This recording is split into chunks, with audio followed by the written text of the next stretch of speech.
Um, I wonder whether we can do a bit of a thought experiment.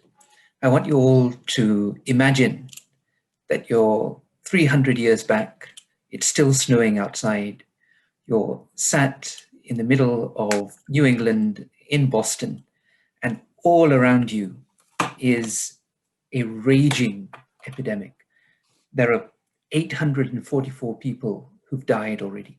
Some 6,000 people have caught this disease, passing on from one person to another, dying of fever, suffocating almost. And amongst a small group, for some reason, they've managed and been able to survive their exposure to this illness. Now, what is it about this group? Well, this group happened to come into contact with a man who originally came from West Africa, a man called Onesimus, who had been brought over on the slave ships across the Atlantic, and after that arduous crossing, ended up working for a priest called Cotton Mather. And there in 1721, in the midst of this epidemic, in the heart of Boston, Onesimus managed to convince Cotton Mather of the efficacy of inoculation. Here is a man from West Africa, 300 years ago, providing a means for challenging our immune system, improving its response, and enabling it to overcome significant infection and saving people's lives. This West African managed to reduce the incidence of disease amongst the people he inoculated from 1 in 7 people dying of this to 1 in 40. Now that is no small achievement. And at the same time that he was doing this, you could easily wander around the villages of Bengal in eastern India and see men going, or women actually, going from house to house, again, inoculating young children, protecting them from the threat of infectious disease. And the same again could be done in East Asia. And in 1716, whilst she was sat in Istanbul, then Constantinople, at the heart of the Ottoman Empire, Lady Mary Wortley Montagu managed to see this in action and was sufficiently persuaded to have her 5-year-old son inoculated in 1718, again, 300 years ago. And this is a process that was regular, that was normal, that was routine, that was part of these societies. We see it in West Africa, we see it in the Middle East, we see it in East Asia, all over the world. And that brings me to the point of what is vaccination? So vaccination is a way of enabling your immune system to overcome the challenges that it will face when it is affected by an illness. So giving a weakened form of a disease, a weakened form of an infection, or exposing it to part of a germ, so that when it really meets that infection subsequently, it can mount an effective response and protect that person. And that's what vaccination is. And you'll all be familiar with it from the childhood vaccinations that all young children undergo, and the way that we don't see polio today in the UK, that we don't see diphtheria. And tetanus is not the killer that it used to be less than 70 or 80 years ago. So these are things that work and things that are familiar to us. And I think we should take some security from that this is not something entirely new. Now, let me share my screen with you. This was what Onesimus was preventing. This raging inferno of a rash that goes from one person to another, that transforms healthy children to pockmarked, scarred individuals for life, if they even survive it. And this is what was overcome 300 years ago by this man from West Africa. But let me take you on a journey. And the journey I want to take you on is a journey into the cell, into the very heart of our being.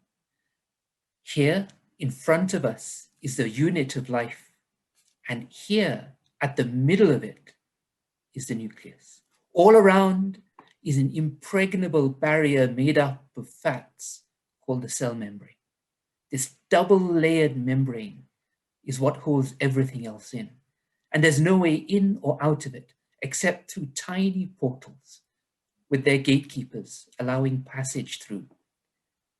And then similarly, there's this membrane around the cell, and you can see the holes here that allow passage from what's inside to the cytoplasm outside.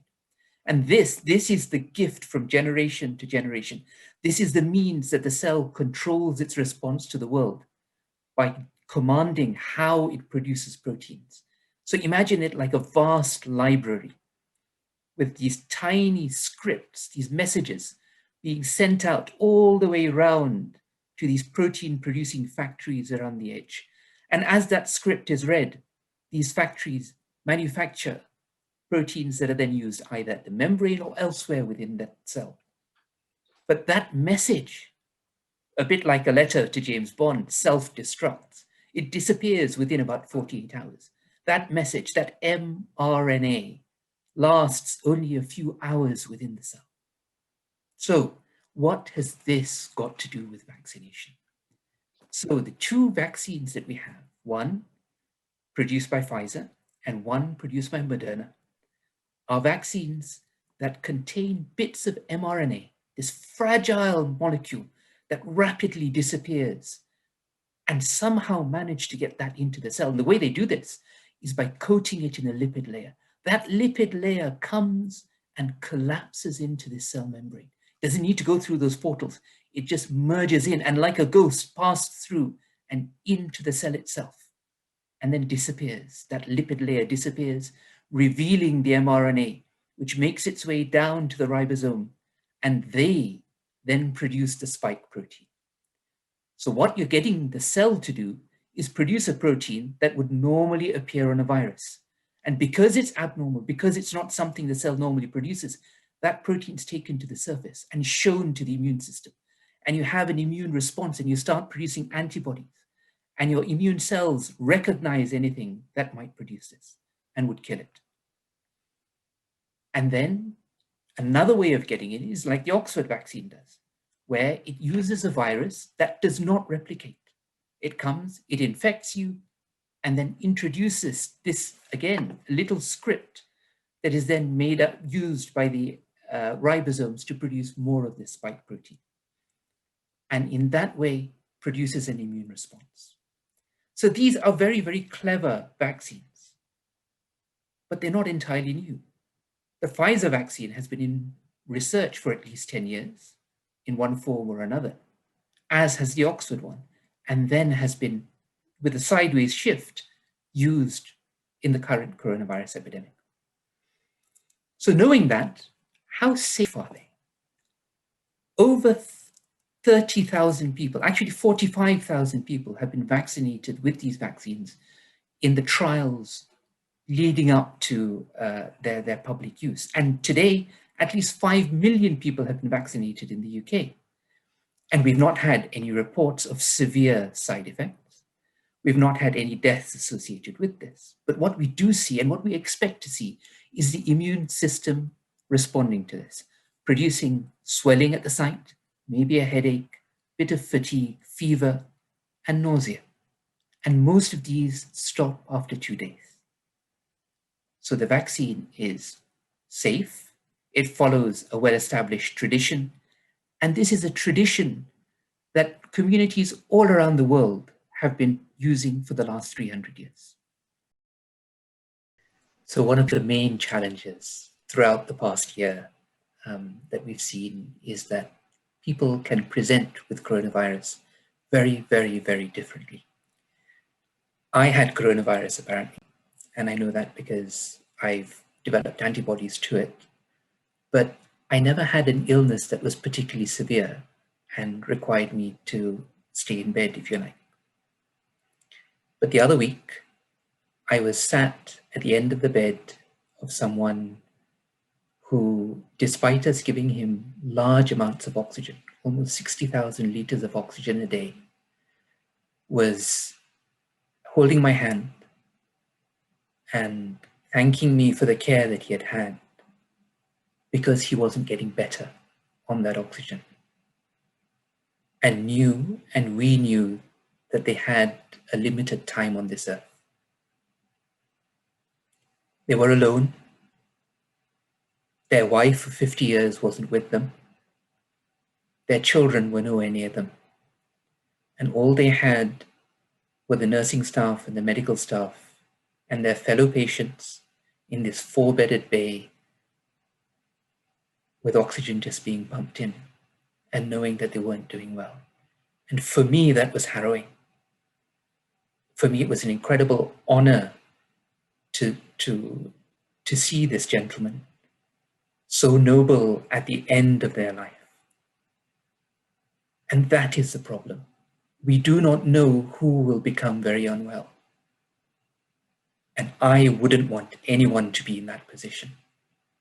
So I don't think it's fair to expect people to take on this burden by themselves without taking hold of a means that we have in hand where we can safely and reasonably, reliably protect people.